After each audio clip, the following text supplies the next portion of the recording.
What's going on, people? Welcome back to the Athletes to Athletes podcast. Today, we continue our athlete story series with one of our own as co-founder Reid Meyer sits down with us to discuss his story of becoming a Division I baseball player.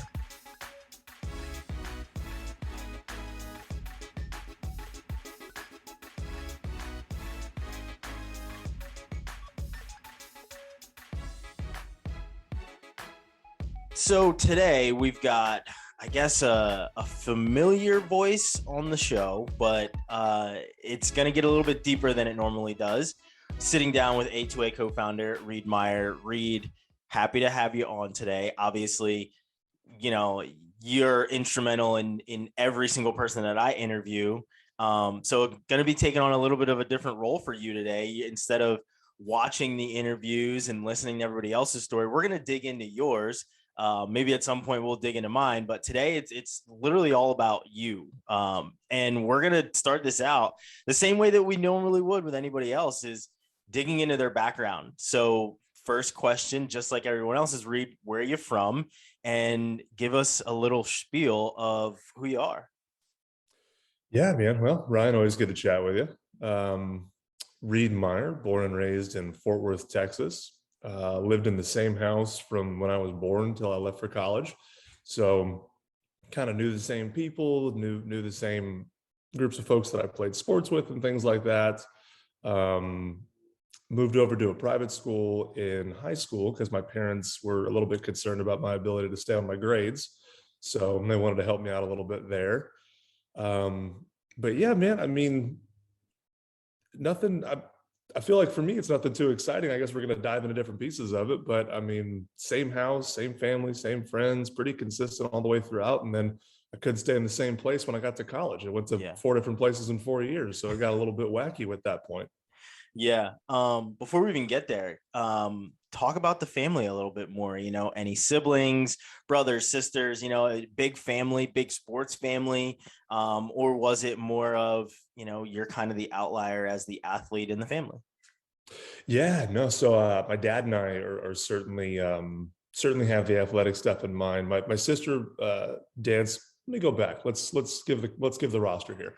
I got mom, I got dad, I got me, and I got sister who is 6 years older than me. So despite the age gap, we were always really close growing up, which is awesome. I feel extremely fortunate for that. Didn't necessarily have a ton in common, but always enjoyed being around each other and had a pretty good core nuclear family to go on trips with and things like that. So mom went to Texas Tech University, full-time student, probably the smartest one out of the group. So she went out there and got her a finance degree and came back. My dad actually played baseball at TCU, Texas Christian University, ended up staying pretty close to home. That's where we ultimately all ended up growing up. So he was a baseball guy. Amazing. I've never seen you wear purple ever. When you live in the city the whole time, they were not the powerhouse in athletics that they were until about 2011. And it's that baseball prowess came along a little late for them. Oh yeah, the baseball team and their football team too. I mean, they won the Rose Bowl in 2011, and it was amazing how many people I knew who all of a sudden were massive, and apparently had always been massive TCU fans ever since that Rose Bowl win came along. So I think there was sort of a divide in the city as far as folks who kind of jumped on the bandwagon and got behind the team, and folks that went the other direction. I think I was one of a contrarian, I guess you could say. It was didn't ever have necessarily negative feelings on it, but everyone started buying purple, and so I started looking at other schools basically. So he's been enjoying the success there in Fort Worth the last little bit. But he was a baseball player, and my sister danced a little bit in high school, did it recreationally, didn't end up doing it in college, but she went to the University of Oklahoma. So we're kind of scattered all around, I guess you could say, the traditional Big 12 or the current Big 12. As far as schools are concerned. So it was a fun household to grow up with, especially during football season and things like that. It was a blast. Yeah. So what sports did you play growing up? Was it, obviously we know about your baseball background, but was it all baseball all the time? Or, were you on the soccer field, on the football field, on the basketball court? Or where were you enjoying your time as a young Reid Meyer? Yeah, so baseball was definitely the consistent one throughout. I started playing baseball when I was 4 years old, and I think I took off one spring season when I was 8 or 9 or something like that. And aside from that, I pretty much was on a baseball field anytime I could be. So that one was definitely consistent. Played basketball growing up. I was one of those kids. I think when I was 11 years old, I was like 6'2", which does not translate to being good at basketball, but it makes everyone around you think you're good at basketball. So I played that up until my freshman year of high school. And once everybody else got as tall as me, or even close to as tall as me, I realized that I did not have basketball skills. I was just tall. And so that sort of woke me up pretty quickly on that. And I started spending some more time on the baseball field where it was a little bit better for me. Played one season of 6-man football, realized that contact sports maybe wasn't my thing. I don't think I've never been any thicker than that, it feels like, in a lot of situations. And so that was never going to be a good fit, it felt like. And then played one season of men's indoor volleyball when I was in high school. We had a sports requirement, a sports minimum requirement, and the volleyball team had a coach, really good guy. And basically our soccer team and our baseball team consisted of our volleyball team, and none of us were good, but we were all equally bad and enjoyed each other's company. So we did that for a season. It had an absolute blast. So baseball has always been the surefire one in the middle. Other sports have always scattered in. I've always loved playing. I will play pickup basketball any day of the week. I will go out and do, touch football with my family in a day of the week and things like that. But from a competitive standpoint, baseball was definitely my end game. Yeah. And that's obviously something that you share with your dad. So would you say, you see a lot of parents that hand their kid a football, right, when they're 2 years old. And, there's videos of dads in the backyard with the play school bat. Was that the dynamic that you shared with your dad? Is he put, a little wiffle ball bat in your hand and went in the backyard? I certainly think there was a heavy influence there, whether it was conscious or subconscious. And I think a lot of it had to do with the fact that that's the sport that he understood. Mm-hmm. His career is actually in football. He works for the NFL. And so that's sort of been he's shifted into more of a football brain as time has gone on. But from a sports perspective, from a dad perspective, a parent perspective, baseball is always where he felt confident. It's what made sense. And so I think that was the easiest thing for us to go and do in the backyard or sign up for, or for him to coach and different things like that. And so it definitely, whether it was, you could probably have to ask him whether it was on purpose or not, but it just always seemed easy to do baseball things in the house. It was never, that was just the thing we knew we were going to do. And then other sports sort of trickled in and trickled out as it made sense in our schedule, really. Mm-hmm. And what position did you play? I mean, later on you took to the mound, but as a young kid, I think, and I played baseball growing up. So as a young kid, you're like, I'm, going to play first base today. I'm going to play shortstop today. Or, I want to be Derek Jeter today. I want to be Kenny Lofton or, Ken Griffey Jr. the next day. Right. So there's a whole bunch of people that, guys like me had growing up where I'm like, oh, I want to be like that guy, or you're watching, what is it, Major League, and Willie Mays Hayes is doing the over the shoulder catch. You're like, oh, I want to do that. Right. So what kind of kid were you growing up? Were you kind of trying to play every position you could? Or did you know early on that you wanted the ball in your hand every single play? Yeah. So, it's funny. I think I did know that I wanted the ball in my hand every single play, but I didn't quite know it from a pitcher's perspective. So I'm left-handed. So when it got to be sort of competitive play, I basically outfield, first base, or the pitcher's mound was kind of my option. But when I was a kid, everyone plays everywhere. It doesn't matter. I always wanted to be the catcher, because I got to wear all the gear, which seemed like fun, and I got to always touch the ball. Yeah. And for me, like my little ADD brain, like I just wanted to be in the play at all times, or else I was pretty locked out. And so for little league, like little league, I always wanted to be the catcher because I wanted to wear the gear and I wanted to touch the ball the whole time. Couldn't catch it, but I could run back there in the backstop and go get it, throw it back, all that kind of stuff. So I would always try to be the catcher. And then as I got a little bit older, to be honest with you, I was not good for a while until I got tall and people realized I could pitch. Like my general athleticism was maybe not great. And so I spent a lot of time, and I think anybody who plays Little League probably will resonate with this. I spent a lot of time in right field. I spent a lot of time as like the 10th batter. and some things like that. And that was kind of my relationship with baseball until I was about 12. And when I was 12, I shot up like a weed and was literally like 6'1" when I was 12 years old. And so it's me and all these like 4'11" to 5'2" kids that are rolling around the court. And I'm left-handed. And so people are just kind of putting it together and all this, and then the question then becomes like, hey man, you want to pitch? Like, Yeah. when you release the ball, you're halfway to the mound at this point. Like, we're not even throwing 60 feet. So I picked it up from there, and it just kind of became my thing. I kind of melded into like the pitcher, or like that was just sort of the role that I played in a lot of places. And so I'd play a little bit of first base because I was tall. Did that through high school, did that a little bit in select ball and things like that. But I'd say probably by the time I was 15, 16 years old, I was on select teams and I was on club teams and things like that to pitch. I would come on, and that was my only job on that team. So I didn't even own a bat for a while there. What position did your dad play? He was a pitcher as well. Yeah, he was a pitcher as well. So he was a right-hander. And he's 5'10". He told me he was 6 foot for his entire life. And then I got to be 6 foot and I was towering over him. And then he became like the height police. So like everyone on our house now, like we've got like very traditional, like on the wall, the windowsill, everyone's measured, because when he got called out, everybody got called out. Yeah. And so now everybody's getting but we had friends that would come over that would get measured, like all of his buddies and stuff. Like it just became a thing. But he was he was a little bit smaller than me from that perspective, but he threw way harder. He had a lot of like, he was one of those traditional, like he threw angry. And so back in the day, he was, a low 90s guy, which when he was going to school in the late 80s that was some speed. Like he had some speed behind it. And so that was always kind of his name brand whenever he was throwing it. I was a guy who, because I was so long, and because I was thrown from the left side, the speed was not nearly as much of an emphasis, nor was it something that I could really do. So I was a guy that had to throw all my pitches for strikes, had to be able to throw breaking balls for strikes, things like that, because I was not blowing anybody out of the water from a speed perspective. That was not going to be my thing.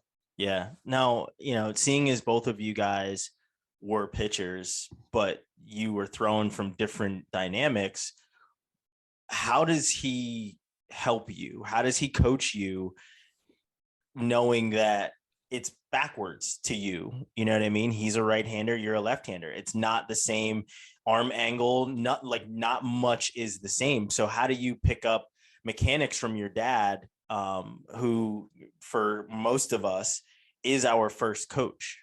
So how do you pick up these mechanics from him and start or do you just develop your own style right from the bat?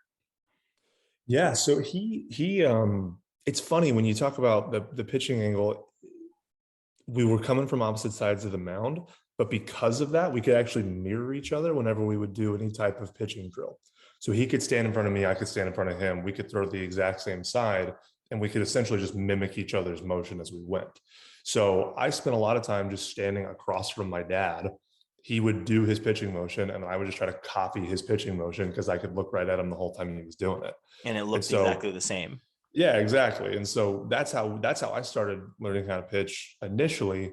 But my dad and I, and he'll probably be the first to admit it, probably have a very extreme version of sort of that story you hear about, like, you'll listen to everybody but your dad or but your parent. And so we realized pretty quickly into our sort of playing relationship that I was probably going to get more out of the experience if there was somebody else telling me what to do, even if it was the exact same thing my dad was telling me what to do. For whatever reason, that was just our relationship when it came to sports. So yeah, I did that early into playing, and then I'd say probably when I started doing select ball, so around 12 years old, we kind of had a come to Jesus moment, and it was like, all right, if this is going to keep going and we're going to keep going to games together and we're going to have a good time, like, maybe you need to go work with somebody else every so often and just kind of do that. And so we found a pitching coach guy by the name of Flint Wallace in Fort Worth, Texas. And from then I was pretty hooked onto Flint. I went to him basically until I graduated high school. And then once we get into the college thing, you'll see I actually ended up going back to where he coached in college to get back to him for a season. So that clicked pretty aggressively for me early on. And I kind of was with him from the get-go. Yeah. So let's talk high school, right? You're obviously, once you get to high school, and you centralized yourself in baseball pretty early on. And that's what it sounds like. A lot of other players, I mean, we just talked to some other athletes that are just like, I was playing all these different sports. Aaron just, said that to us, what, in the last athlete stories of, yeah, I was playing soccer and I wanted, I had my soccer season, and this is what kept me balanced, was going from sport to sport. You were probably more like Anna, who as a gymnast was centralized very early on. So once you get to high school, you're already known as a pitcher. What changes for you where you start to think, okay, I am a pitcher and I want to go to the next level? What types of things are you thinking about as a young freshman that you're trying to put yourself in place to get there, once all of the recruiting starts happening? Yeah. So when I get to high school, you're absolutely right. So I actually went to school with Erin, and I'm so happy we talked to her because I'm incredibly jealous of how she chose to do her sports experience. I feel like I listened to the whole thing. I was like, God, I wish I would have done a lot of things she did. But you're absolutely right. I specialized pretty much immediately.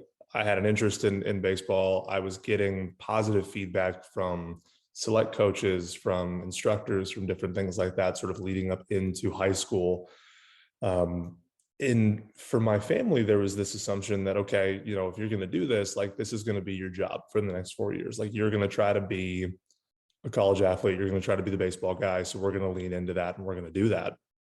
And so I kind of came into high school with that as my mentality. I was playing at the time. I was young for high school, so I came in as a 14-year-old, and I was playing on a 17-year-old select baseball team that would play in the fall and play in the summer.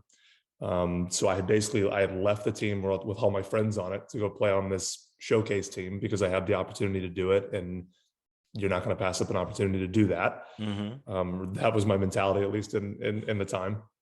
So that was my fall, that was my summer, basically getting ready for baseball season. And then spring rolls around, and obviously we've got school baseball, and that's, I mean, my worth and my brain was sort of connected to my ability to succeed in there. That was sort of my reputation in high school, was, like you said, I was the baseball kid, and so I needed to go out and perform and do well and have XYZ done on the ball field, especially with my friends and my peers in school, because that's sort of in my brain how they were going to evaluate me, was how I did out there. And so as unhealthy as that mindset is, that was sort of where I went in that. And so that became all I wanted to do. So um, I went to a private school. I think I graduated with, Aaron said it, I'm trying to remember, 94, I think, people. So, like, not a big school.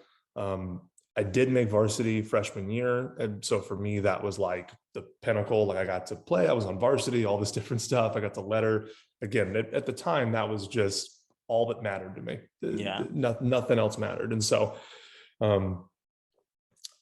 was on varsity, and it really was just, I mean, it was just a revolving door of, like, I play in the summer, and then I play in the fall to get to do showcases. And then in the winter, I practice and I train and I get ready for the spring season so that I can continue to improve and continue to be that guy that plays baseball. And that was sort of my whole existence in high school, and everything else was just kind of peripheral. It was, I need to do this so that I can get to baseball, so that I can get myself to a school that lets me play baseball. That was kind of my mindset from start to finish.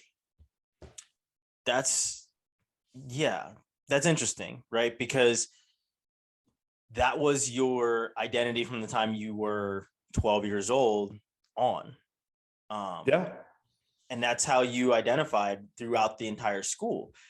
Was that, looking back on that now, any regrets with that?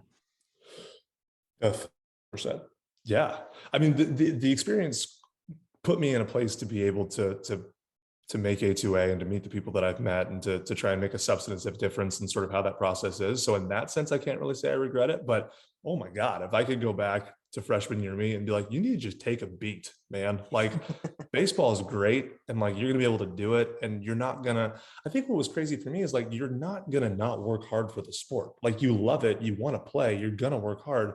It doesn't mean you have to block out all these other things as some sort of show of like, this is how much I care. Like, I'm not going to go to dances. I'm not going to go out with friends. I'm going to miss birthday parties because I've got a 7 p.m. pitching lesson for my third time this week. And I got to make sure I get to that or everyone else is getting ahead of me. And you're like, no, it's going to be okay. You can do the thing that makes you happy. And arguably it's going to make the whole rest of the experience better because by the time you're sophomore, junior, you're not so freaking burnt out by the whole thing that it's become a job and it's like still a thing that you enjoy and you want to do. So from that perspective, I totally wish I could go back to 14-year-old me and just shake the shit out of myself and try to get just calm down, just take a breather. Yeah. So when do the calls start? Right. I can remember when I'm a sophomore and I get like maybe 2 letters as a sophomore in high school, wrestling wise, and I get 1 for football at the, that same year. And I'm like, I don't know what to do. I'm confused. I have no idea which end is up as at that point, 15, 16-year-old sophomore, getting letters about, and at this point, it's not really recruiting letters. They're more of, hey, you should come to camp here. You should come to our camp. We really like what we saw at this tournament. We're going to start to invite you to camp. But what those letters are, when you're getting them from colleges. But when do those letters and things like that start coming to the athletic office for you? And how did you handle it? Yeah, so those started for me, same thing, sophomore year. And I still remember I got my first one and it came to the house, actually. It didn't even come to the school. Those were kind of few and far between. But Virginia Tech reached out and gave me, and it was like this big, thick pamphlet. It was like it was basically like an online questionnaire, but they sent it to me in mail format. So it looked like thick and special and all this kind of stuff. And this is what year? What year you're a sophomore in high school? What this year? is my sophomore year. This is 2009, 2010. Okay. 2009, I think, because it would have been in the fall. And yeah, this big freaking thick thing. And I think it was just to like make it look like, oh, whenever you got it, like have sort of this pomp and stance to it. But I remember filling that out and then having like a moment with my parents and being like, oh, like this is validation to me that this is a thing that I can do. So now we're going to turn it up to 11 is basically what happened. So like, I remember getting that and then it shifted entirely. And from there, it was a fairly, like you said, it was, come to the camp, fill out this questionnaire and things like that. And there was, I would get a fair number of those as time would go on. But we actually started reaching out to coaches and things like that early, but did it in a way that I would not currently recommend. We made packets that had like my transcript, like a personal letter to the coach, my school schedule, my stats. Like it was literally like a manila folder pamphlet. And I made like 15 of them and mailed them out to like 15 different schools. And you can imagine the schools that I picked when I was a sophomore in high school and like got this Virginia Tech letter. It was like Pepperdine, Texas, Florida. I mean, it just basically go to the top 25. Yeah. And then like that's just scattered amongst those folks in like southern-ish states because I'm scared of the cold. And that's who I sent pamphlets to, is basically what it came down to. And so, I mean, there was no strategy involved. It was just, and we did it because my dad obviously went and played in college and at TCU, but he went in the late 80s. So we're literally like, we're going off of his late 80s brain on like how people he knew got into college or like went and played sports at places before it was a media conglomerate, before it was this huge business, before the internet, before all these different things. And that's what they would do. They would send these packets out and they would just like see what happens. My dad would pull out like typewriter letters that he got from coaches. Be like, this is why I sent him a letter. He sent me a letter. Like it was that kind of a thing. And so that's what we were going off of. And that's, I mean, that started sophomore year and it never really slowed down for the rest of it. Any responses from those? Not even one. I don't even know if it got there. I don't even know if they got there. I mean, it didn't, knowing me, I probably didn't even put a contact number on there. Like I probably just sent it and they were like, I have no idea who this person is and how to get back to them. Like I don't, but I will still remember. I mean, I had to have spent 3 like full weekends during the school year doing that. And like, I mean, I would wake up, I would write out all these things. My mom would like check my letters for grammar and like make sure they were all good. And like our whole dining room table for like a month was just dedicated to these packets that I would send out. And I didn't get a damn thing back. So that was my introduction into sort of the recruiting landscape of just shooting my shot in space and hoping something worked. Yeah. So as you continue your career in high school, when do you start to get these more serious responses? Not just these, here's a pamphlet for Virginia Tech. We're calling, we're coming to look at you. We want you to come to campus, to that type of thing. When's that start to happen? So I would say probably the part where it flipped for me most likely was I got invited to go to a Future Stars showcase at Stanford University. And that was between my sophomore and junior year of high school. And it was all across the country. It was one of those ones where, it's a legit invitational. You're going to go. They've got, multiple coaches there. It was built for obviously California schools and then some higher academic schools. So like all the Ivy Leagues were there, Caltech, some places like that. And throughout the course of looking at schools, my dad was sort of the one who started this mentality, and I kind of jumped on board pretty quickly, was using athletics to get to a higher education place. Mm-hmm. I liked the idea because it meant I still had to play baseball. I think my parents liked the idea because it got me into a school that I maybe wouldn't regularly get into. And so we both were kind of able to sort of get behind that idea as time got on.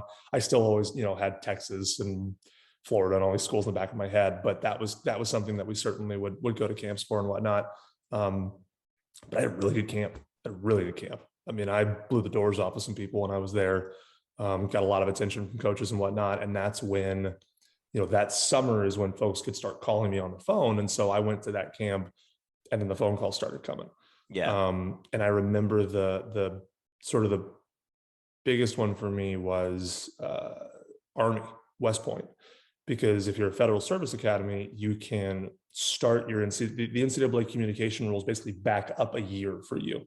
So they could start calling me, all the time, my junior year instead of my senior year. Yeah. And so starting in like August of my, or I guess September 1 of my junior year, Coach DeCenzo at West Point would call me like 2 times a week and check in and see how things are going. And so it was this like real, time attention from a coach. Mm-hmm. And I think from there, it gave me a lot of confidence and made me feel more comfortable going to other showcases and sort of having that a little bit of swagger about it whenever I was playing and doing things. Yeah. So what ultimately you let's jump ahead to when you make your decision. How many schools did you visit, and how did you ultimately narrow it down to, you see kids now, here's my top 5, right? How do you narrow it down to your top 5 before you make your decision? So I was a guy that I actually did not go on any official visits out of high school. I was, from a pitching perspective, had a lot of talent. I think the competition that I competed against in school and in some of my showcases and things like that maybe was not at the level that some higher caliber coaches wanted to see as far as being able to compare me.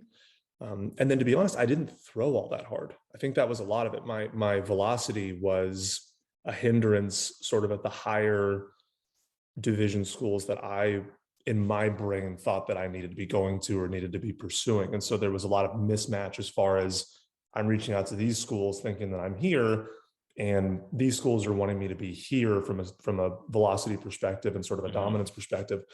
And so there was always a bit of a mismatch from that standpoint. And so I really didn't get a lot of, I never took an official visit. I took a few unofficial visits. Took an unofficial visit to Stanford. Took an unofficial visit to Dartmouth University. And I actually thought that I was going to go to Dartmouth for the better part of my end of my junior, into my senior year. I had gone and visited them and gone out to a camp out there over summer between my junior and senior year. Had a great relationship with the coach, communicated with him for a long time. They had my grades since May, no indication that anything was wrong, felt like it was all going to work out. Things are going great. August of my senior year rolls around, And I get a call from the coach and he says, "Hey, we took another look at your grades. Don't think you're going to be able to get in. Thanks, but no thanks." Which maybe they did just go to maybe they did finally just go to the admissions office and find out that I wasn't eligible. Maybe they found a guy that they liked a little bit better, Yeah. that filled that spot. We'll never know. They'll never say. I don't care to ask. But I effectively had to restart my recruiting process August of my senior year, Yeah. because I put all my eggs in that basket thinking, all right, I'm going to go here. I'll be able to play into an academic school and some things like that. And the whole thing got washed in August. And so I just started going to every showcase I possibly could. Anything that would come along my board that looked like it had some coaches there, I would go and I would try to throw, and ultimately ended up at a showcase tournament called the Arizona Fall Classic. We went out to Arizona, and it was just one of those weekends where everything was kind of clicking for me. Felt good, throwing a little harder than I normally do, for being honest. It wasn't really indicative of how I normally threw, but it looked pretty good that weekend. Texas Tech University saw me when I was out there. I probably actually got more like legitimate recruiting phone calls that weekend than I did like the rest of my recruiting time as a whole. Like I was always that guy where it's like, "We really like you, we're going to keep an eye on you," which I think meant like, we're going to see if you throw harder as you get older. Yeah. I went here, I was like, I think I topped out at like 91 or something like that. So I was a left-hander. I hit 90. So all of a sudden I was getting calls from, I think I got like seven voicemails when I got back to my car or something like that after the game.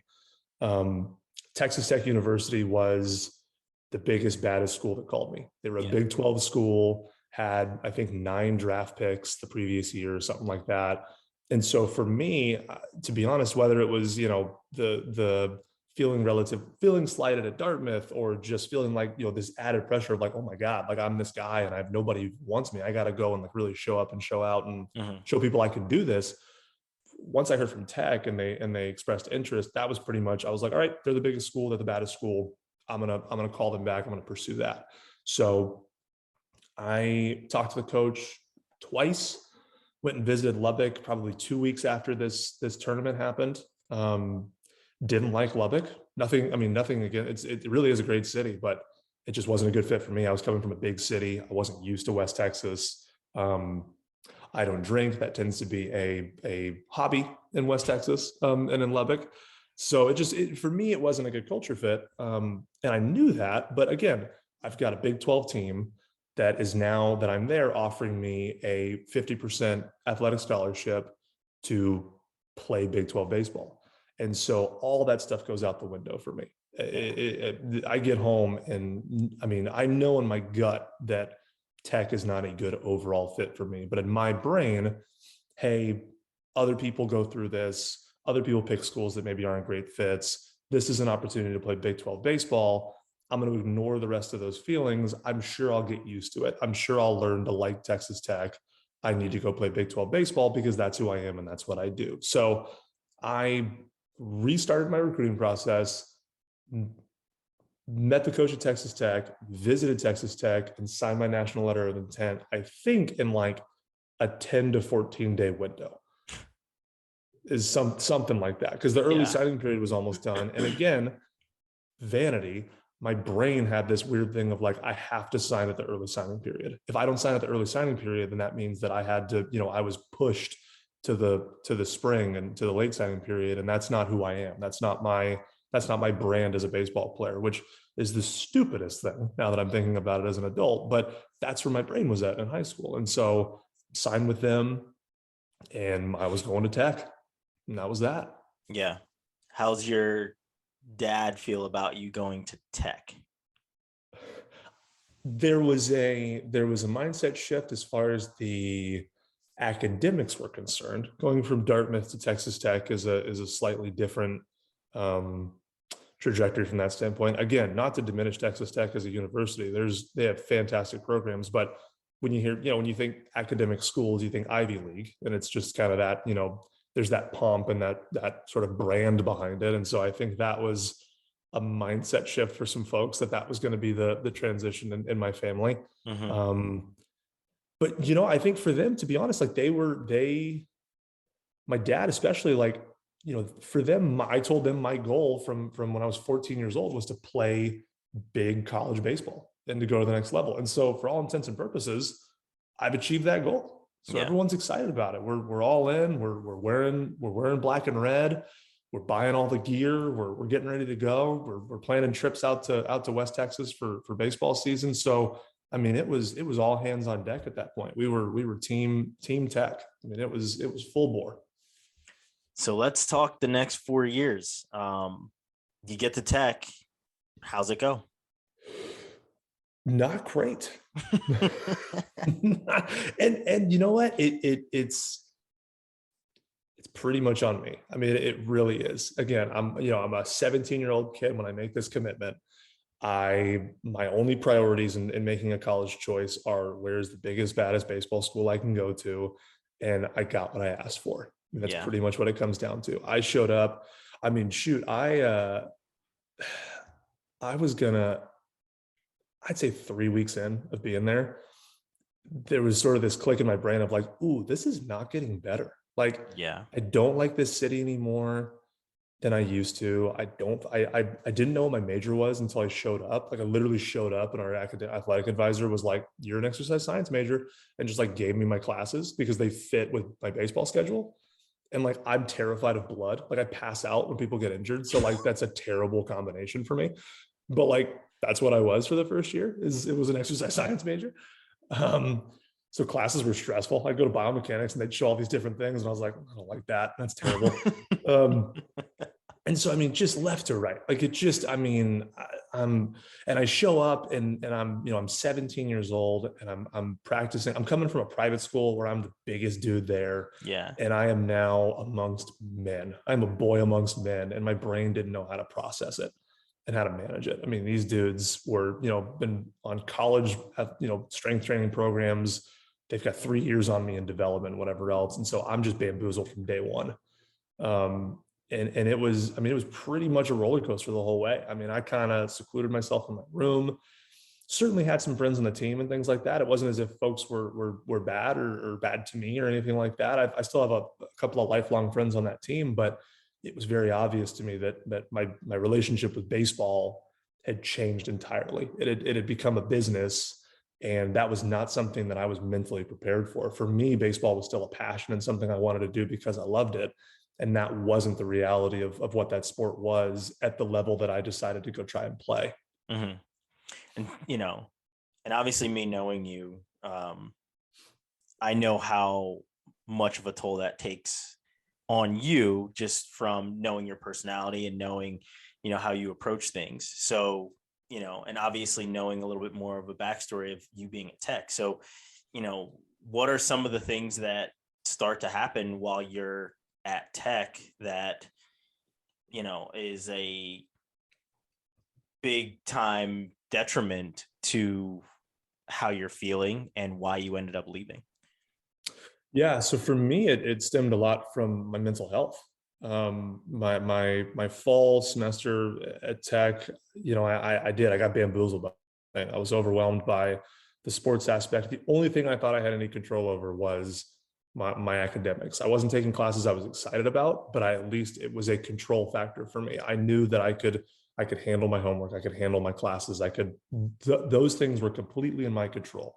So my grades, my first semester were actually really awesome because that was kind of my rock or my foundation point that I had in school. But other than that, it was a bit of a whirlwind. And so I actually really struggled in the fall with mental health. I had a lot of anxiety. I didn't know it at the time, but I had a lot of anxiety. I was having trouble sleeping. I was having trouble finding motivation to go to practice, to go to school, to interact with people. I felt wore down all the time.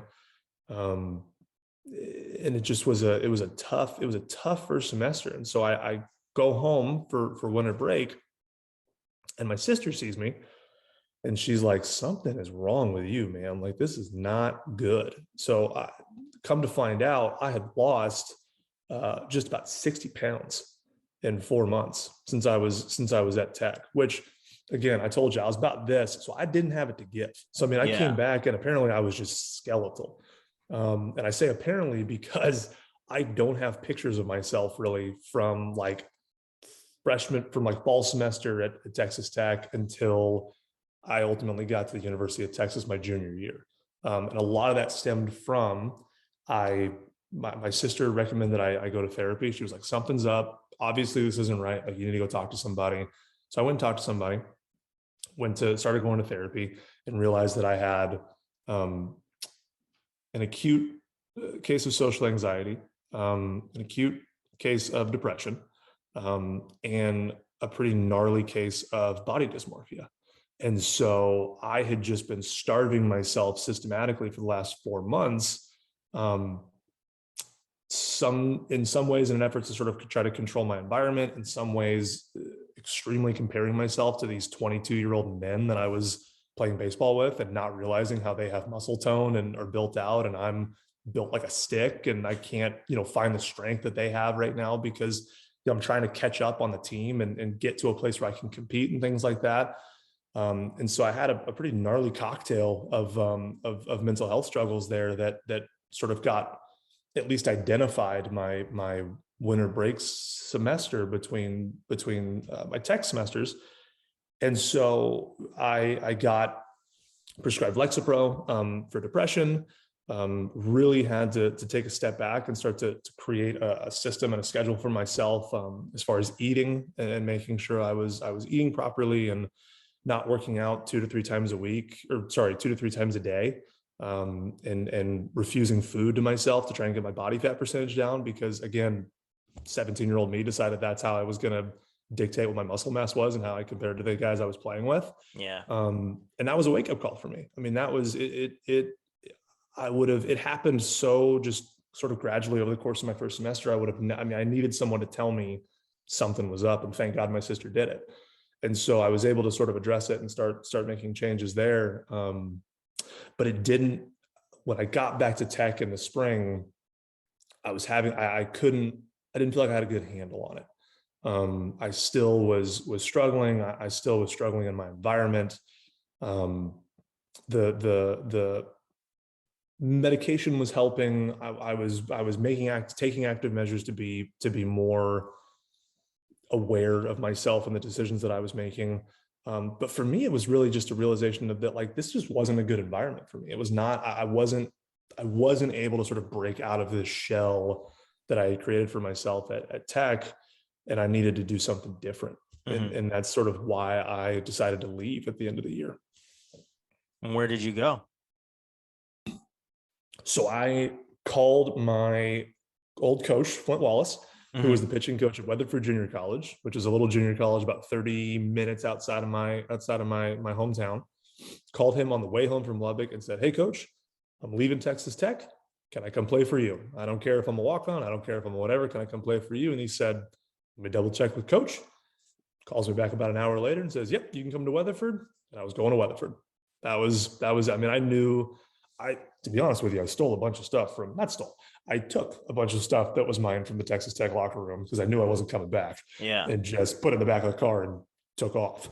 So, I mean, for me, it was a pretty immediate thing. I didn't want to do it during the season. That to me seemed, I was there for the year. I committed myself to Texas Tech for the season. I'm going to go for the season.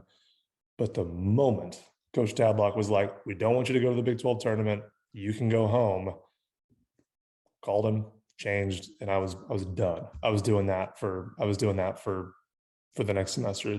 I needed to be in a comfortable environment. I needed to just hit the reset button, is really what it came down to. And for me, that was the mentality. It was like, okay, I jumped into the Texas Tech thing fast. Wasn't a good fit. I got bamboozled by it. I'll go down and play. I'll play in a junior college for a year, and then I'll roll right back up to a Division I program. And that was my mentality the whole way. That's the whole reason why I went down and did that for a year. Yeah. And what happens next once you get there? How do things go at the junior college, and how do things develop from there? Yeah, so when I get to JUCO, I actually have a great season. I'm home. I feel more comfortable. I'm playing with guys who I knew from high school, because we all, you go to the regional junior college if you're not quite, if you're trying to bump up to somewhere else. And so I'm playing with guys that I knew in high school. It's a much more comfortable environment. And we actually play a full fall season and a full spring season in junior college baseball. And so in the fall, I came in with a little bit of pedigree as one of the, I came from Texas Tech. I came from this, Big 12 school. So I got an opportunity to start above some other guys when I got there, and I performed really well. I pitched really well. I think a lot of that was just relief from being home, not feeling like I had certain stressors on me. And for me, that was a huge key in my ability to play. Had a lot of success. Ended up going on a few official visits, having conversations with a few coaches. I know for sure the University of New Orleans and Texas A&M Corpus Christi. I know I went on official visits there. I think I was talking to I was talking to Lamar for a little bit and Current Word for a little bit. So um, Texas mostly schools, obviously New Orleans, Louisiana, but that sort of area, Division I programs seemed like a great fit. And by the end of the fall semester, I had, I think at least 3 offers to go play at another Division I program. So for all intents and purposes, this was working. I mean, Yeah. it was doing what I wanted it to do, which was, felt great. And so for me, I talked to the coaches, said, "Hey, really appreciate the offer. I'm gonna, delay my decision until the spring," which for me at the time was, I'm gonna wait and see if I can get more offers from different people, potentially even, Power Five conference, things like that. Because again, my brain Yeah. is fully in this mode of my worth in this sport is related to the success that I have on the field and or like the pedigree of the team that I play for. Yeah. That was the rut that I was stuck in for pretty much the duration of my college athletics. So fast forward to the spring, got a couple offers under my belt, feeling good.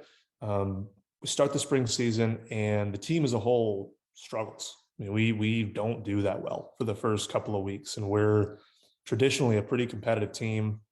Um, I think we probably won a game maybe in the first 2 weekends or something like that. So, I mean, it's not going great. So our head coach calls everybody in and he starts doing these individual meetings, and he's trying to sort of get a vibe for where guys' heads are at, what they're doing, how they're feeling, whatever else it might be. I get in there, have a conversation with my coach. And the last question has stuck with me forever. He goes, "All right, this is all good. Last thing, do you care more about this team or do you care more about just, being at Weatherford?" And I didn't really even know how to answer that question. I think, looking back at it, if I'm taking it from a coach's brain perspective and I'm answering it to as an athlete or something, just say, "Hey, I'm 100% all team all the time," and then leave and think about it. But I'm very bad at lying and I don't hide my face very well. And so I actually thought about the question, which now I'm very happy I did it. I don't know why I did it in that moment, but I answered my coach honestly. I was like, "Man, coach, I love this team. I love playing baseball here. To be honest, I wouldn't be at Weatherford if it wasn't for baseball. So clearly I'm committed to playing for this team and doing this, but I'm not a pro guy. I don't think that I'm a professional baseball player. I don't think that's what my future holds. And so I need to care about my grades. I need to care about putting myself in a position to go to a school or be prepared to go to a school that has, the pedigree or the quality that I feel like I need to succeed, just in college and life, whatever." Yeah. And after that conversation, I went from being a conference starter, a weekend starter the entire fall semester. I was a starter those first 2 weeks.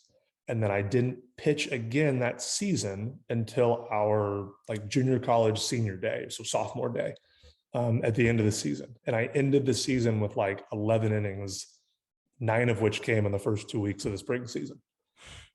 So for me, that was kind of the final shoe to drop for me. That was kind of this oh shit moment of I have such a different relationship with this sport that I started college with.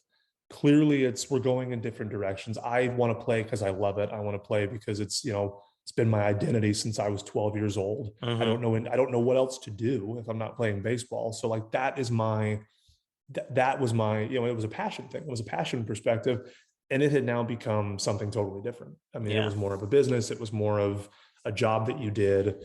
And that wasn't a good relationship that I had. And so at the end of that season, I called, actually not even at the end of the season. I mean, I think I realized this partway through when I wasn't getting innings, and I realized oh shit, this is night and day as far as what my experiences are. You needed to get on your horse at that point. Yeah, exactly.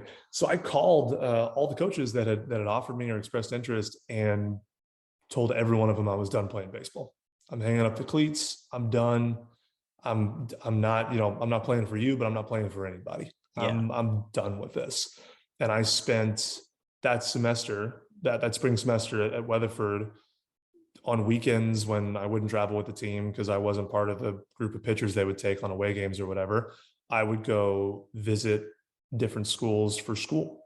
I would go visit the University of Texas. I would go visit A&M. I would go visit TCU, and I would just visit as a student and applied to those schools to see Baylor, SMU, just to see what would fit. And that was my first introduction into looking at a school for anything other than athletics. I Yeah. mean, was my sophomore year in college. Did you ever talk to your coach about how he felt? I mean, obviously it was, the proof was kind of in the pudding of how he felt about your answer with, really no longer playing as much as you were. But he ever had a conversation with him about that answer? I never talked to the head coach about it.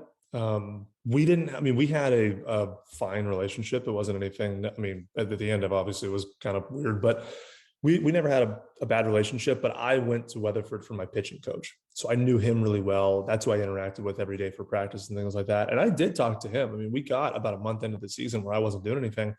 And I finally pulled him off to the side and was like, what the hell, man? Like, did I piss somebody off? Like, what is going on? Like, I don't see any difference in how I'm doing, but I mean, I'm not even sniffing the bullpen. Like, what is going Yeah. on?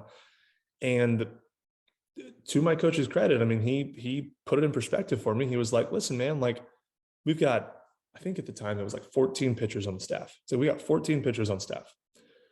Everyone on this team is here because they have an opportunity to play. They're good enough to compete. And 13 out of the 14 pitchers told the head coach that baseball was the most important thing to them and that was their number one priority here at Weatherford College. One didn't. What do you think is going to happen? Yeah. And it was like, that makes sense. Yeah.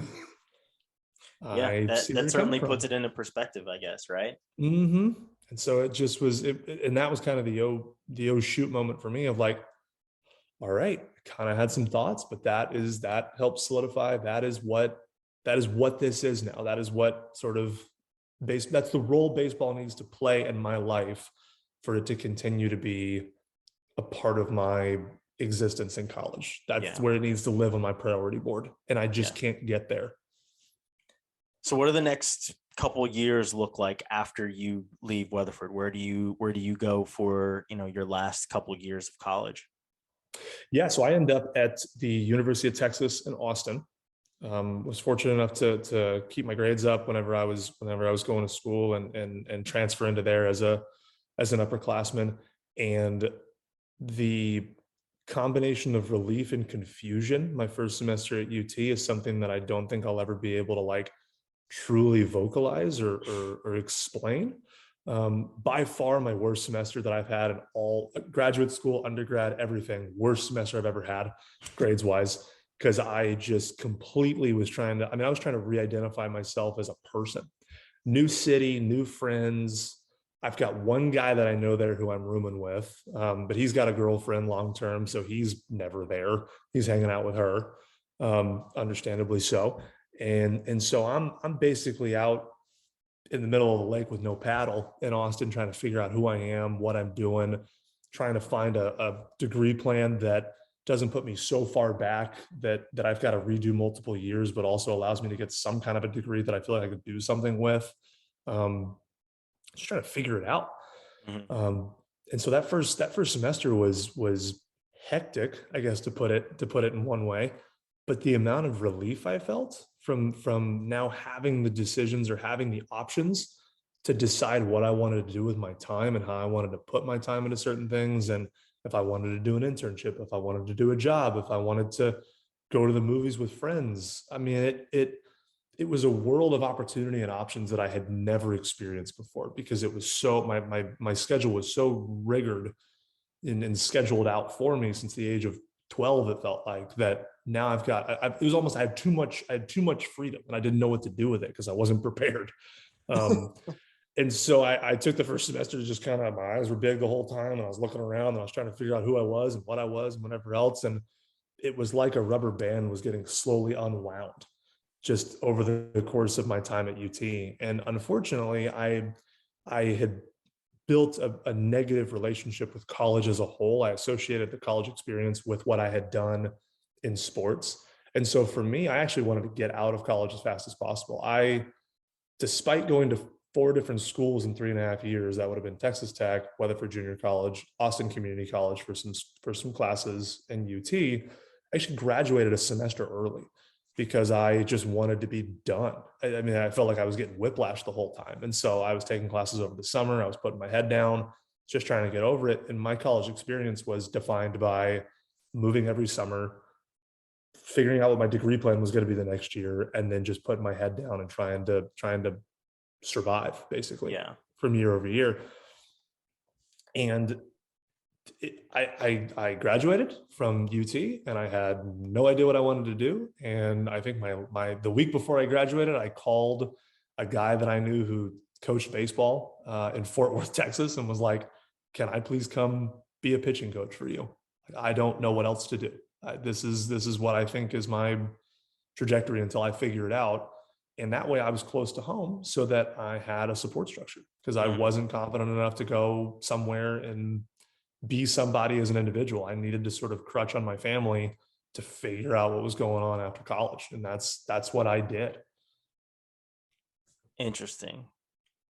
That's see, because there's so many athletes who go through the identity crisis, right? And they deal with the imposter syndrome. I think a lot of people still deal with that, even as professionals, where you're just like, am I cut out for this?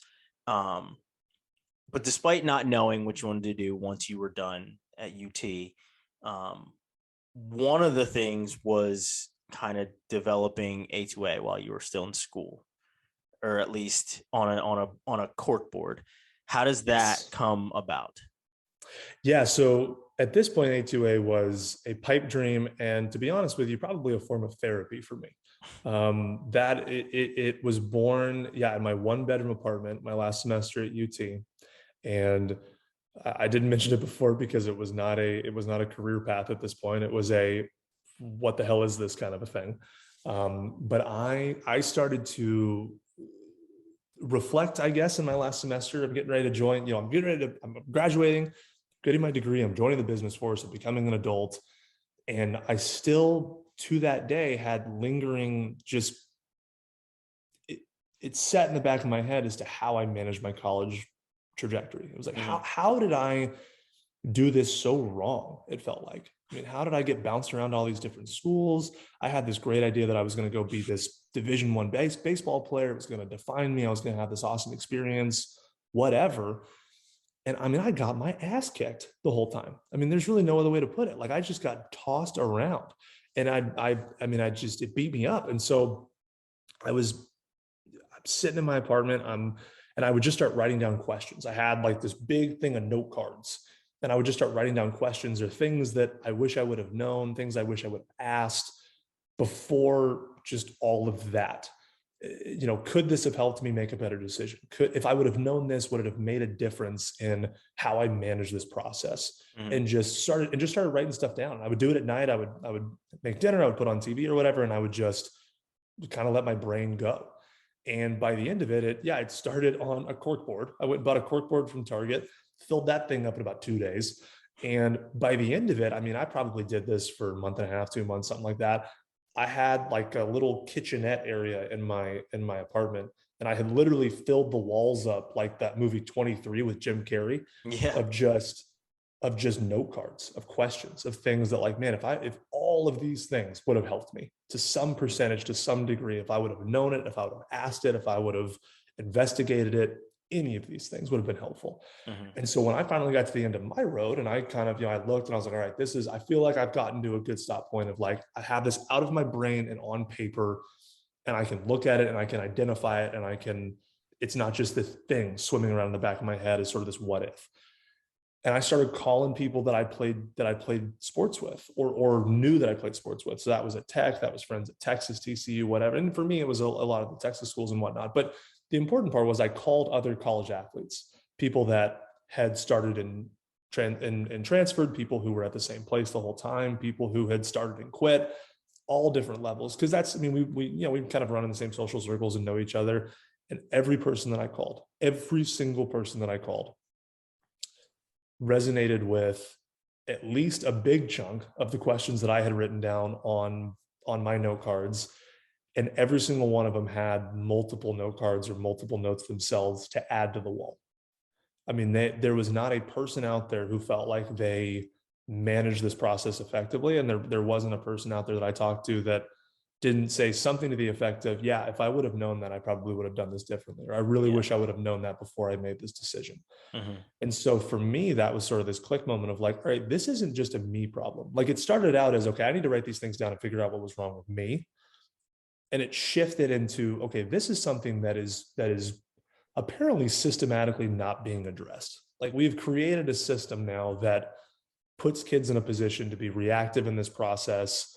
And it's not just a me problem. And so I took those notes and I took those questions and started just trying to answer them. And it was among, it was my own personal experiences. It was personal experiences from other athletes in different sports or different environments, combining those sort of experiences together to help, okay, well, here, we all could have done this, this, and this, and we feel like that would have helped. Really got into the college counseling sides of things as well. I feel like the academics and the personal fit choices were something that played a huge role as far as people making decisions that were not fully fleshed out. They were allowing athletics, which is 20 to 30% of your college experience, dictate 100% of your college choice, which again, that was me. And I wasn't the only one, and I was far from the only one that was doing that. And so really got invested on the college counseling side as well. I actually went back to my old college counselor at high school who had moved to Northwestern to do admissions. So she had an idea of how some of that stuff worked, and started working through questions with them as well. Hey, how does somebody manage all these different things? How do you manage test scores? How do you manage looking for scholarships? How do you manage weighing academic and athletic aid in an equivalency sport and things like that, and started answering those questions. And from there, we built out what was the first sort of booklet advising rough draft of Athletes to Athletes. And it all kind of stemmed from there. And now we're here. And now we're here. We're doing it, right? Now it's time for the question that everybody gets to wrap things up, right? And for you, this is probably harder than it is for the other people that I've asked this for, because of the wall of note cards and all the people you've talked to. But we're going to give a little free game away here of what's that one piece of advice that, or at least, what was the first note card, right? What was that first note card that you wrote down, and what was that question that really resonated with you, and the piece of advice that when you're working with these kids, you make sure you're passing that on? I think the number one note card, and I don't remember exactly how I wrote it down, was probably word vomit, because that's how I tend to write. But the general gist is, you cannot stand on the one leg of athletics. It does not matter how much you love your sport. It doesn't matter how good you are at your sport. You only exist on the court, on the ring, in the rink, on the track. Insert your thing here. You only exist in that space in college 20 to 25% of the time, depending on where you play and how much you play. If you don't like the city you're in, if you don't like the major you're in, if you don't like the environment that you're in, if you're not putting yourself in a position to succeed outside of sports is not good enough. It's not enough of a pull to make the rest of that experience good or even palpable. And I think for me, that was the toughest thing to understand. I never, in the back of my head, I always had this idea that if I have baseball, if I can play baseball, and I can be on a baseball field, it doesn't matter where I go. I don't have to necessarily like the city. I don't have to necessarily like the people. I don't really have to know what my major is. I don't have to, all of that stuff will work itself out because I'm going to play baseball and that's who I'm going to be. And the rest of that stuff will just sort of find its way.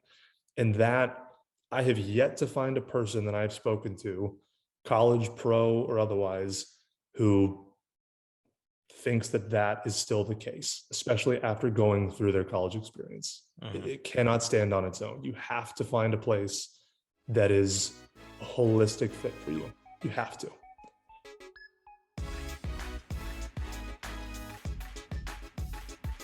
If you enjoyed today's discussion, make sure you check out our Athlete Stories series as well as our other roundtable discussions right here on the Athletes to Athletes podcast.